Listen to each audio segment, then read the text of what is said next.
Ladies and gentlemen, please take your seats. Oh, sometimes you've just got to laugh at it all, and if you're within the sound of my voice, that must mean you are in the seats with once more. As always, my name is Dave Voigt, and I'm the host of this podcast where we sit down with a wide-ranging variety of entertainment industry professionals, and we pick their brain about current projects, state of the industry, how they got started, and so very much more, in a light and in a conversational fashion. And if you like how we do things around here, I'm going to go out on a limb and assume that you do, because quite frankly, you're listening right now.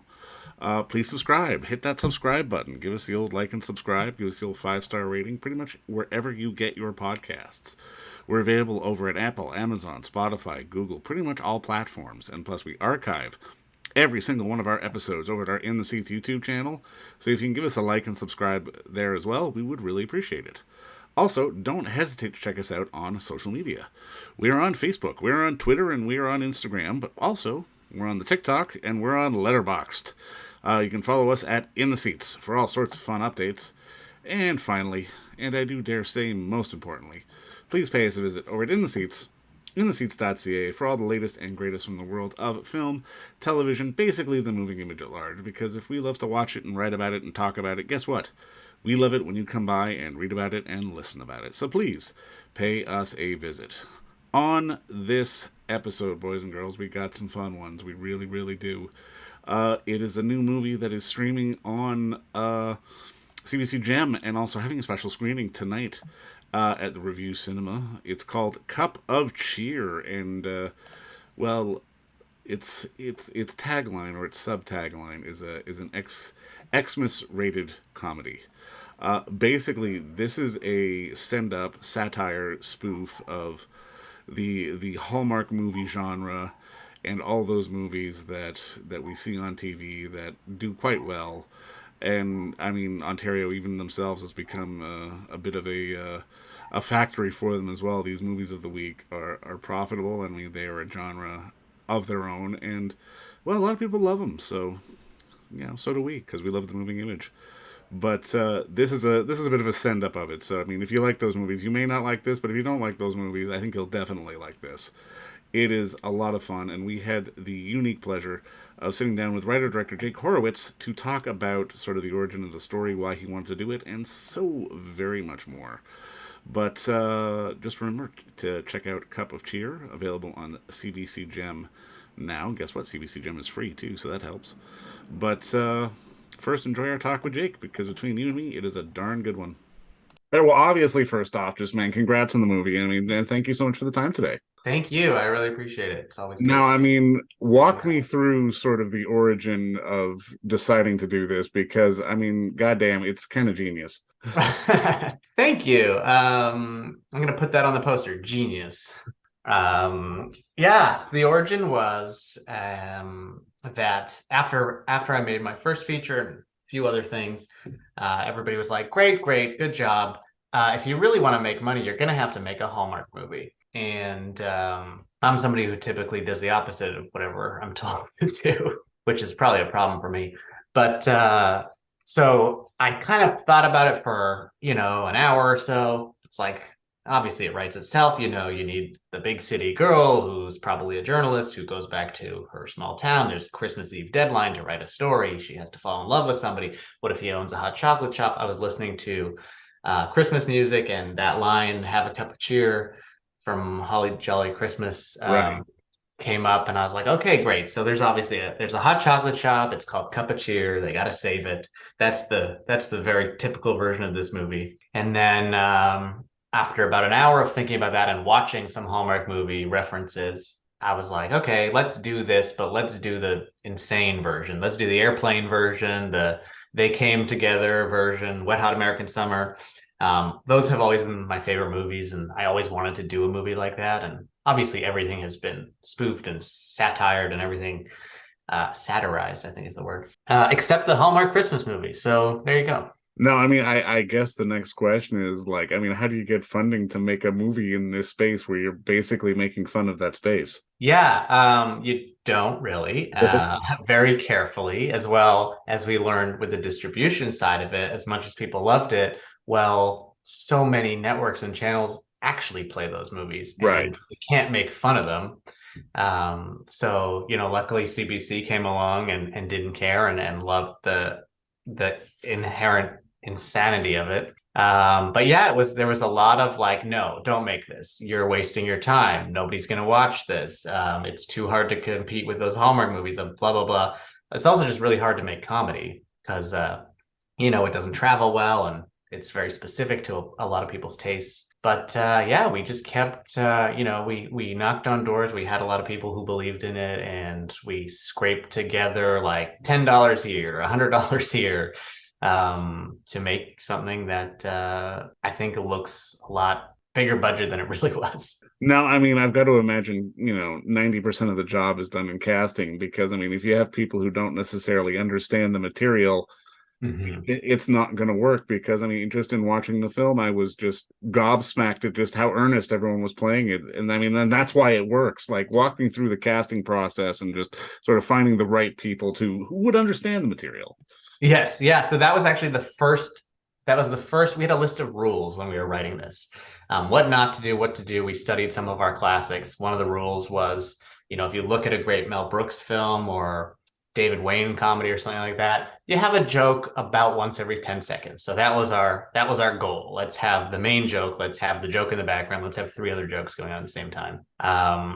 So one of the rules, and one of the very first rules, was at no point should any of these people know they're in a comedy. Every single thing should be played very straight, right down to the title. In distribution, some people were like, why don't you call it Not Another Christmas Movie? Well, no, we wanted people to think that it was really a Hallmark movie until they turned it on. So a lot of the actors, we kept hearing over and over again, like, man, I just got 10 auditions exactly like this, but not funny this week. And like, they were actually going out for all these Hallmark movies. So the ones that really got it were the ones that hated those movies, that were sick of them, that wanted to do that exact style of acting, but with a wink and a nudge.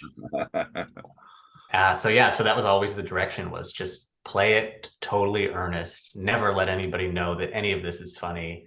And thankfully, they all knocked it out of the park. No, I mean, I'm almost curious. Like, it almost feels like is this something you have to keep quiet while making it? Because, I mean, Southern Ontario has become almost this cottage country for sort of the movie of the week, the Hallmark movie. I can imagine there may have been something coming to break your legs if they had known you were in production on this. Yeah, it's funny. Like, so much of where we filmed, either right before or right after, they had used those spots as Hallmark Christmas movies, that's the real ones. And when people saw us filming on the street, they took pictures assuming it was another Hallmark movie. And I think it didn't take long in like the promotion of it for people to catch on. But there are still people to this day, because the movie shows up on Amazon Prime in the US or whatever streaming services, and people buy it or watch it because they buy and watch all of these movies. So right. We have like your audience in Middle America or whatever that wants their wholesome Hallmark Christmas movie, and they turn this on and their lives change forever, I guess. Is there anything about the genre, as you sort of went into it all and started dissecting it, that maybe surprised you, caught you off guard once everything was, you're getting everything together and shooting it for the screen?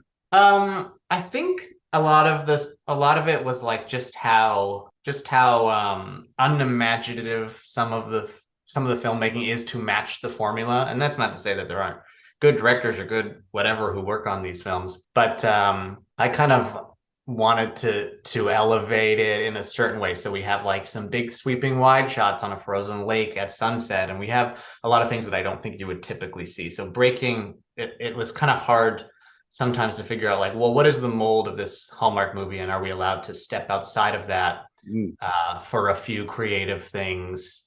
Like, does it always have to be as basic and cheesy as the real thing, or can we elevate it in certain ways? No, I mean, I guess the next $1 million question is, as the director, how did you manage to keep everybody in line while shooting this? Because I can imagine you could lose potentially hours to people breaking and just cracking up based on some of the stuff that goes on in the film.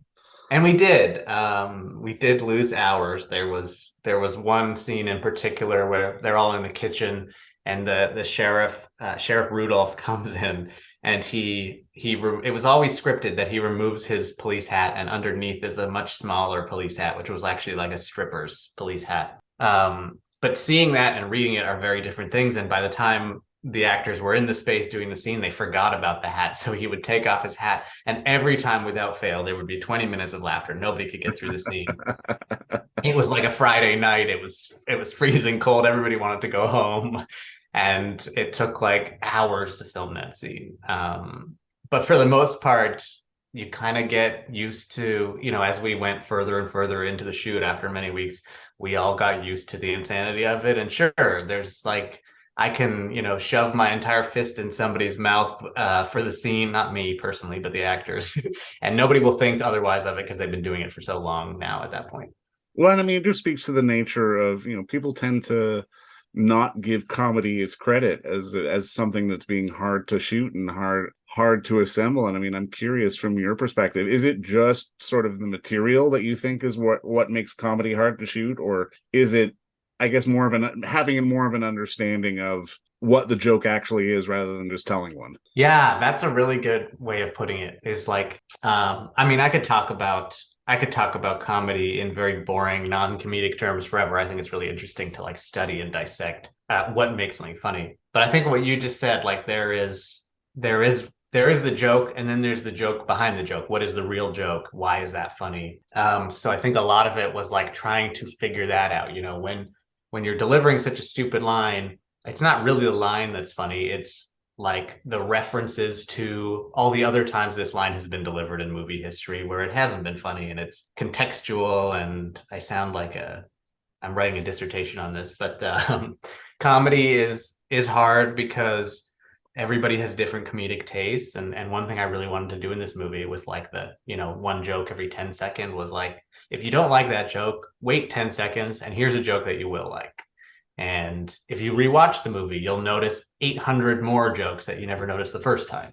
Right. No, and I mean, it's a reminder of the creative process, too. I mean, it's just a question of sort of being into it and being sort of free and free form with it. Because, 5 years ago or 5 years in the future, if you would, I'm going to make a spoof of, Hallmark movies. Mm-hmm. People like it wouldn't have worked. Like, this feels like the perfect time, and that's just out of the creative flow, and I mean, that's something that's, I guess, so important to embrace. And I mean, I'm curious for you, like, what do you see yourself as a comedic storyteller, or do you have sort of more stories in your back pocket that you want to tell? Yeah, everything that I have done to this point in my career has been comedic or comedic skewing. Like my first movie was dark and emotional, but it was definitely a comedy.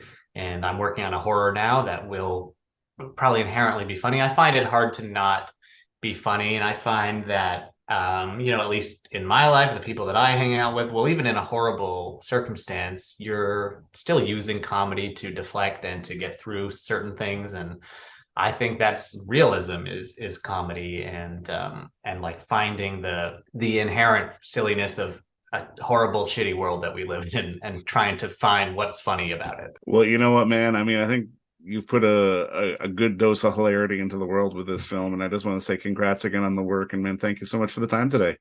Thanks so much, David. Really good to talk to you. I really appreciate it, and we'll talk to you when we make a sequel. Absolutely, I'm there for it. Absolutely. Okay. Great. Is it Cup of Cheer or Cup of Cheer 2? Is it Cups of Cheer or I think it's going to be called Another Cup of Cheer. Another Cup of Cheer. Okay, that works. All right. Yeah. All right. Thanks again, Jake. Thanks so much. And don't forget to visit our friends over at Bay Street Video for all your DVD, Blu-ray rental, or purchasing needs this summer, as they are still open for curbside and some mailing delivery as well. Over at 1172 Bay Street, Toronto, Ontario, Canada, you can give them a call at 416-964-9088. That's 416-964-9088. Or send them an email at baystreetvideoto@gmail.com for any of your DVD and Blu-ray needs.